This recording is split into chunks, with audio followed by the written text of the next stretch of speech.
Hi beloved. So what I want to share today is quickly explaining to you actually what my page is about. My testimony is obviously I grew up as a Muslim since I was 4. I was a very devoted Muslim. I see people online telling me, oh, she was never a Muslim. You never had an idea who I was. You saw me for a few seconds here on my page and you dictate how I live decades of my life. I was raised and I grew up and I was a devoted Muslim. My page consists of me explaining how I left Islam and I came to Christianity, right? Explaining that the Bible isn't corrupt, Jesus' crucifixion isn't evidence, explaining how the Quran is simply wrong, is simply making an error by saying that Jesus was never crucified, because he was, and he was resurrected.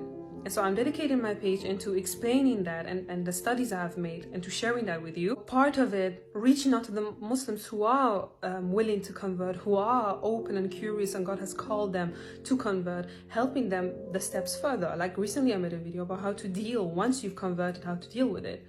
The psychological impact it has on a Muslim to leave Islam is a lot, because I was once one. So I know what that impact looks like. So I make videos, for example, enlightening about that situation. Also, at the same time, I'm making a lot of Christian content. So my own testimonies, the thing God does in my life, but also what I see around me that happens. But I also share biblical themes, explaining biblical themes, how the Bible speaks on this topic, on that topic. And if you are one of these Muslims telling me that I should shut up and I should stop talking, and you mocking me and you insulting me in my private messages, telling me I'm gonna go to hell and all of this, you can block me, you know? Honestly, I will never react. I would never below myself to that level, because I am sharing facts, sharing studies with you. I'm just telling you, go study Islam for yourself instead of attacking someone online that you have no idea who I am. But I will never react to it, because I'm trying to bring the peace of Christ. Yeah, I'm trying to represent Christ. I'm not trying to discuss. I'm not trying to fight. I'm not trying to attack. No, all I'm doing is I'm obeying my God.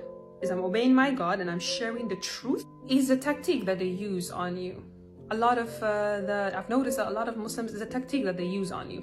They want to put you like in a corner, attacking you personally, because I've not heard a single person telling me, yeah, but historically the death of Jesus never happened.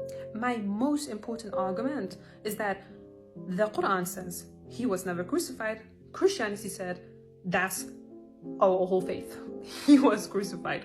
So one of these two gotta be right. It's people attacking me on a personal level. First of all, there's nothing you can attack on because you have no idea who I am, okay? So people make up all kind of stories and attacking me and insulting me and mocking me, which you can do because Jesus experienced all of that by himself. So me, I'm barely a missile. I know I'm gonna experience all of this. If my God, if my Jesus experienced all of that, obviously me as his follower, I will do too. So what I noticed is that they're trying to put you like in a corner, attacking you on a personal level, rather than actually discussing the argument, rather than actually trying to break the argument down. But let me tell you one thing. You will not get me in a corner, because I'm not going there. I'm here representing Jesus. It's important to know which of these two faiths is reliable. If the Quran makes such a big mistake about saying that Jesus' crucifixion never has happened, how can you rely the accuracy of that book if it has such a error, such a historical big error about Jesus' crucifixion? How can I trust the rest of it? While it's the Bible, it's evidence-based. It's evidence-based. My faith is not based on feeling. My faith is based on the fact that Jesus died on that cross. How I, as a devoted Muslim in the past, got the interest in Christianity, it wasn't because someone was forcing me. It wasn't because someone was hurting me. No, it was purely because I was just curious. I got the curiosity to study it. Yeah. Matter of fact, I wanted to study to prove it's wrong. Years later, here I am.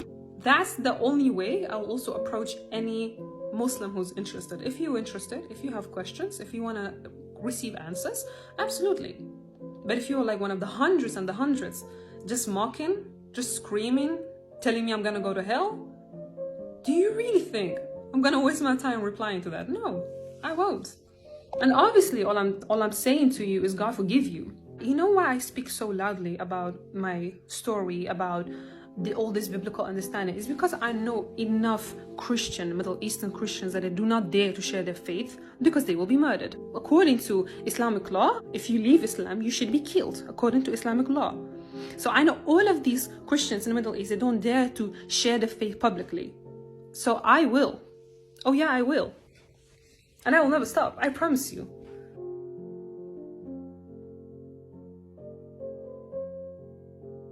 Very excited to share further biblical themes and biblical studies with you. And to my followers, it's so overwhelmingly beautiful how many of you guys approach me and share your testimonies. I really appreciate every single one of it. I really do. I become happy thinking of it. I really do. It's so wholesome. It's so wholesome, and I really thank you for feeling safe enough doing so. And Lord's willing, I'll keep on continue doing this because I'm here to serve and not to be served. For the rest, I pray you have a blessed day and that everything is going well in your life. Okay, God bless.